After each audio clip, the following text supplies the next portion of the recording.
किसी ने बड़े कमाल की बात कही है कि आवाज ऊंची हो तो कुछ लोग सुनते हैं, लेकिन अगर बात ऊंची हो तो बहुत सारे लोग सुनते हैं। हाय गाइस, मैं हूं आरजे कार्तिक। एक छोटी सी कहानी। ये कहानी एक लड़के की। 24 साल का लड़का जो सेठ के यहाँ पर नौकरी करता था। उसके माँ बाप इस दुनिया में नहीं थे। जिंदगी बड़ी परेशानी में चल रही थी। वो जाता था, रोजाना पैसे कमा करके घर आता था, खाना बनाता था, खाता था, सो जाता था। एक दिन उसने देखा कि उसने 4 चपाती और सब्जी बनाई। हाथ मुंह धोकर के वापस आया, तब तक 3 बची। दूसरे दिन भी यही हुआ। तीसरे दिन उसने ध्यान रखा और चूहे को पकड़ लिया। एक चूहा मोटा सा चपाती लेके जा रहा था। चूहे को पकड़ा तो चूहे ने कहा कि भैया मेरी किस्मत का क्यों खा रहे हो, मेरी चपाती तो मुझे ले जाने दो। तो लड़के ने कहा बेटा मेरे पास में ज्यादा पैसा नहीं, सिर्फ 4 मैंने बनाई है चपाती, उसमें से एक तुम ले जा रहे हो, मैं क्या करूंगा, मेरी जिंदगी ने मुझे बेहाल कर रखा है। तो चूहे ने कहा कि तुम्हारे सारे सवालों के जवाब तुम्हें एक इंसान दे सकता है। लड़के ने पूछा कि कौन है? तो चूहे ने कहा कि गौतम बुद्ध हैं, उनके आश्रम में जाओ, उनसे अपनी जिंदगी के बारे में पूछो, वो तुम्हें रास्ता बताएंगे कि करना क्या है। लड़के ने कहा बहुत बढ़िया बात है। चूहे की बात मान ली, गौतम बुद्ध से मिलने के लिए चल पड़ा। सेठ से छुट्टी ले ली 5-6 दिन की। रास्ता लंबा था, रात हो गई। इस लड़के को कुछ दिखाई नहीं दे रहा था। थोड़ी दूर पर एक हवेली दिखाई दी, वहां गया, जाकर के शरण मांगी। हवेली की मालकिन ने पूछा कि बेटा कहाँ जा रहे हो? तो लड़के ने कहा कि गौतम बुद्ध के आश्रम जा रहा हूं, उनसे मिलने के लिए। तो मालकिन ने कहा कि बहुत बढ़िया जगह जा रहे हो, गौतम बुद्ध से हमारे एक सवाल का जवाब लेकर के आना, अगर वो सवाल का जवाब दे दें। तो लड़के ने कहा जरूर आपका सवाल पूछूंगा, बताइए।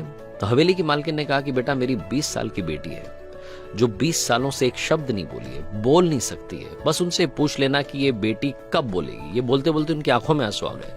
लड़के ने कहा माता जी आप परेशान मत हो, मैं जाऊंगा और आपके सवाल का जवाब जरूर लेकर आऊंगा। लड़का अगले दिन चल पड़ा।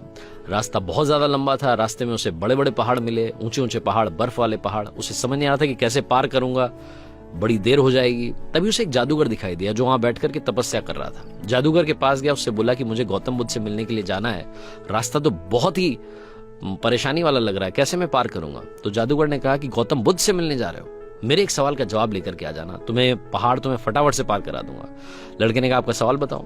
तो जादूगर ने कहा कि 1000 सालों से यहां पर इसी पहाड़ पर तपस्या कर रहा हूं स्वर्ग जाने के लिए, मुझे समझ नहीं आ रहा कि स्वर्ग कब जाऊंगा। तो लड़के ने कहा ठीक है आपके सवाल का जवाब लेकर के आते हैं। जादूगर ने छड़ी घुमाई, लड़के को पहाड़ पार करा दिया। मैदानी इलाका आ गया, वहां पर एक बड़ी सी नदी थी। लड़के के सामने फिर से समस्या थी कि अब ये नदी कैसे पार करें। तभी उसे वहां पर एक बड़ा सा कछुआ दिखाई दिया। कछुए से मदद मांगी कि आपकी पीठ पर बैठा करके मुझे नदी पार करा दीजिए। कछुए ने कहा ठीक है।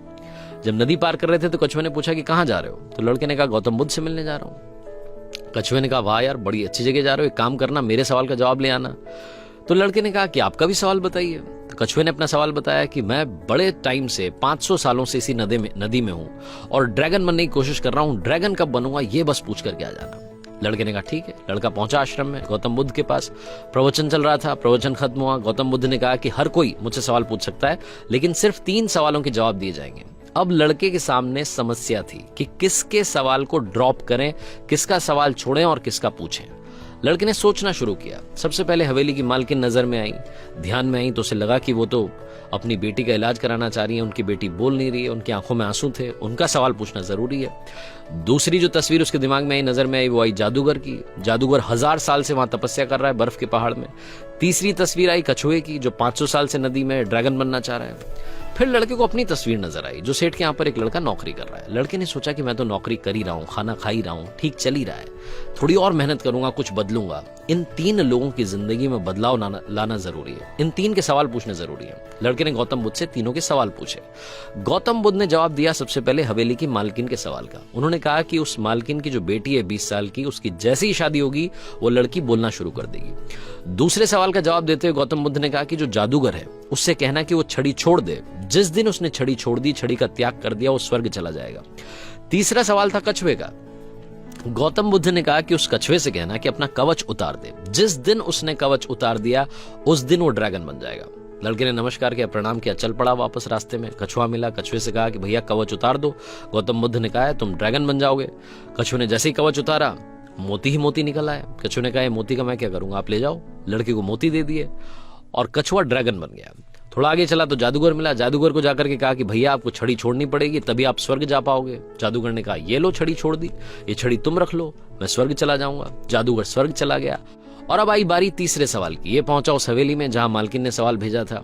मालकिन से जाकर के बोला कि मालकिन आपका जो सवाल था उसको जवाब मिल गया है, आपकी 20 साल की बेटी की जिस दिन शादी हो जाएगी उस दिन ही बोलना शुरू कर देगी। उन्होंने कहा क्या बात है, तो देर कैसी, मेरे सामने ही तो दूल्हा बैठा है, तुमसे बढ़िया लड़का कौन हो सकता है। लड़की को बुलाया गया, लड़के ने लड़की को देखा, लड़की ने लड़के को देखा, शादी करा दी गई।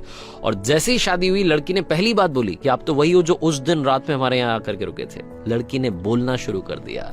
लड़के के पास में जिंदगी में पैसा आ गया, क्योंकि मोती मोती आ गए, जादूगर की छड़ी आ गई, ताकत आ गई, और शादी भी हो गई। लड़के की जिंदगी सेटल हो गई, सिर्फ इसलिए क्योंकि उसने अपने सवाल का त्याग कर दिया था।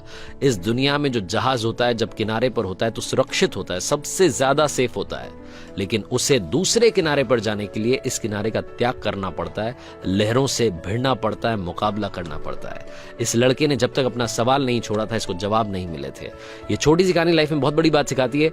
अगर आप कुछ कमाल करना चाहते हैं तो त्याग कीजिए उन बुरी आदतों का, आलस्य का। सुबह जल्दी उठना शुरू कीजिए, अपनी लाइफ में जो बैड हैबिट्स है उन्हें हटाइए, तभी जाकर के आप कमाल कर पाएंगे। आरजे कार्तिक एक बार फिर आपसे कहेगा, कर दिखाइए कुछ ऐसा कि दुनिया करना चाहे आपके जैसा। हर सोमवार सुबह 9:30 बजे मेरे चैनल पर देखिए एक नई कहानी।